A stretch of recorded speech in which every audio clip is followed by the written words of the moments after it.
Did you know that a disease called Mpox, also known as monkeypox, has been spreading around the world and may be more serious than many realize? In this video, we will explain everything you need to know about Mpox, what the disease is, how it's transmitted, the real risks of infection, and which countries are most vulnerable. We'll also cover prevention, treatment, and expert recommendations to help you stay safe. Stay with us until the end to understand the real dangers of this disease and how you can protect yourself and your family. Mpox may be closer than you think, and information is the best tool to stay protected. Before we dive in, have you heard of Mpox before?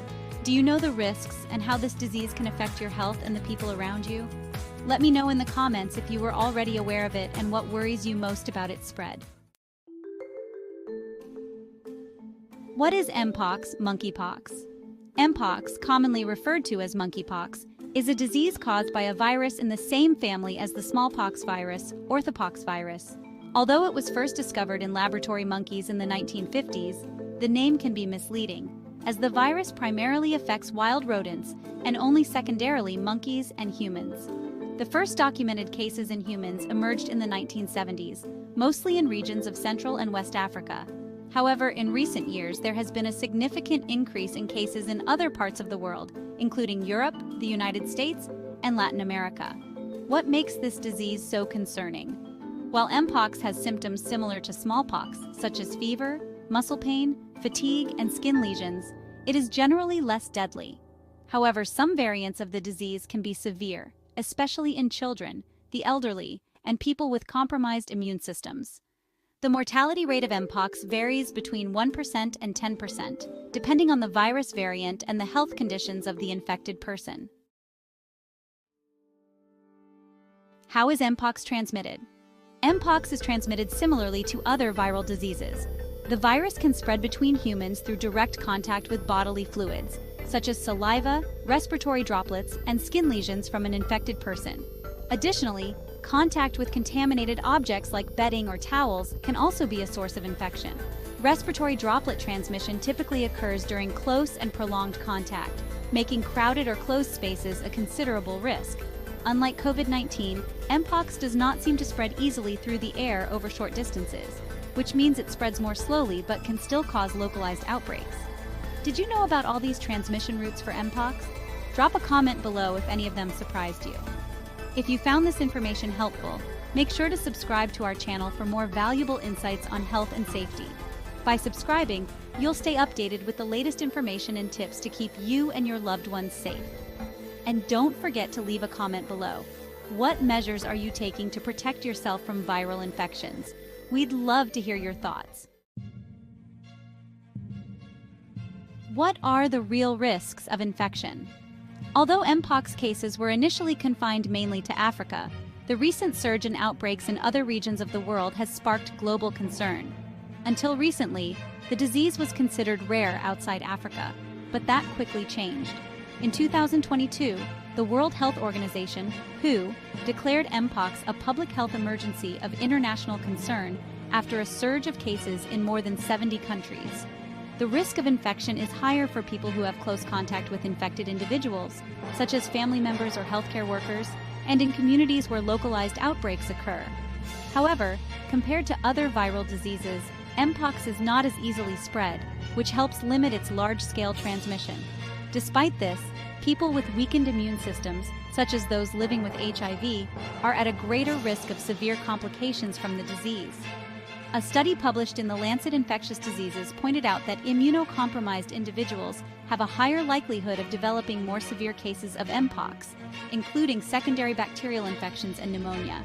Did you know that Mpox could severely affect people with chronic conditions? How do you protect yourself from contagious diseases in your daily life?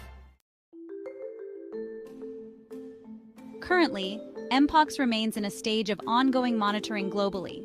Although cases were initially concentrated in Africa, countries like the United Kingdom, Spain, the United States, and Brazil have been identified as having the highest number of new cases in recent outbreaks. Most cases outside Africa have been linked to international travel or close contact with infected individuals.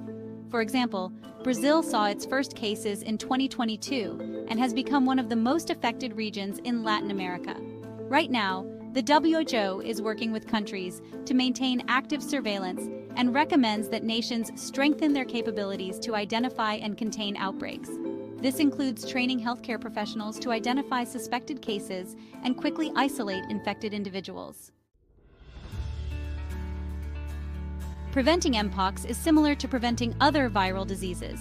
Some basic recommendations include: avoid close contact with people showing symptoms such as fever, skin lesions, or rashes. Frequent hand washing with soap and water or alcohol-based hand sanitizer. Wearing masks in closed spaces or when in close contact with symptomatic people.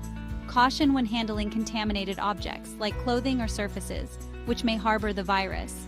In addition to these measures, there is a smallpox vaccine, known as Imvanex or Imvamune, that also offers protection against Mpox. The WHO recommends vaccination for individuals at high risk of exposure, such as healthcare workers and people who have had direct contact with infected individuals.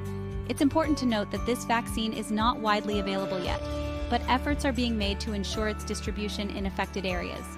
Did you know that the smallpox vaccine can also protect against Mpox? Would you consider getting vaccinated to stay safe? Share your thoughts in the comments. At this time, there is no specific treatment approved for Mpox. However, most cases are self-limiting and resolve within a few weeks without significant medical intervention.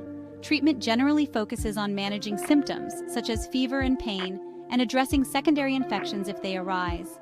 For more severe cases, some antivirals used to treat smallpox, such as tecovirimat, have shown promise against the Mpox virus, but these medications are still in study stages and are not widely available.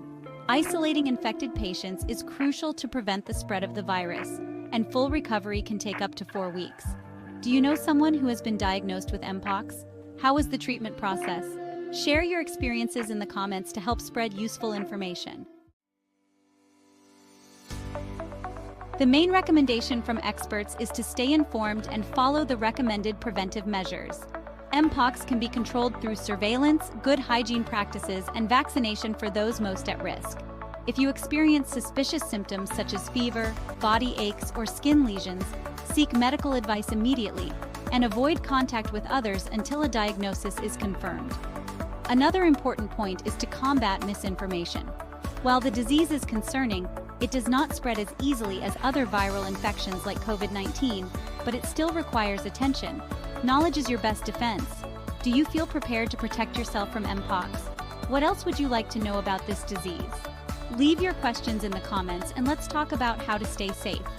Today we discussed Mpox, its risks, how it is transmitted, the most affected countries, how to prevent it, and how to treat it. Prevention is the best strategy, and vaccination can be crucial for those at higher risk. Now that you know all about Mpox, the choice is yours. Protect yourself or take the risk. The information is in your hands.